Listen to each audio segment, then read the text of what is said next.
오늘은 한국교회와 함께하는 70일 구국기도의 그 10번째 날입니다.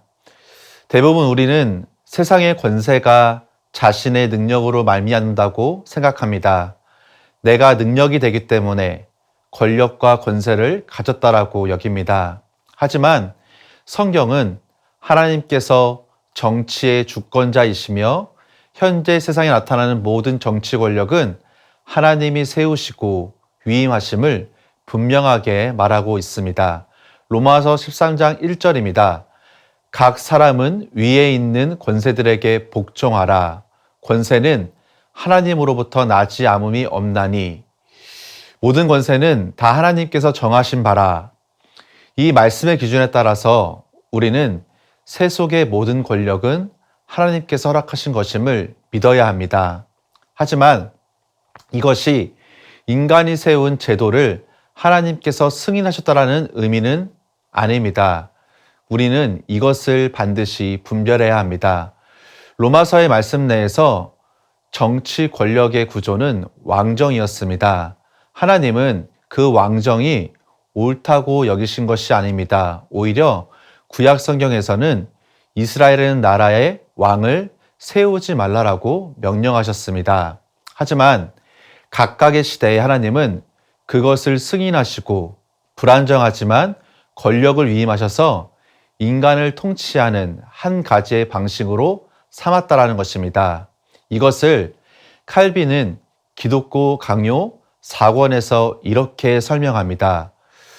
그들이 하나님의 위임과 권위를 받았으며 전적으로 하나님의 대표, 이를테면 대리자로서 행동한다. 정권은 하나의 부르심이며 하나님 앞에서 거룩하고 합당할 뿐만 아니라 인간의 모든 생활에서 어떤 부르심보다 신성하고 영예롭다는 것을 아무도 의심해서는 안 된다.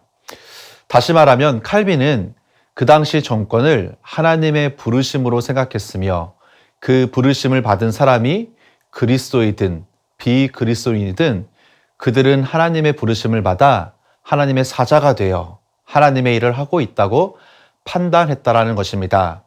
그렇기에 디모데전서 2장 2절에서 이렇게 말하고 있습니다.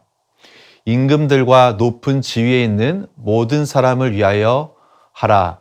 이는 우리가 모든 경건과 단정함으로 고요하고 평안한 생활을 하려 함이라. 우리의 삶에 지대한 영향을 미치는 그들을 하나님께서 세우신 자들입니다.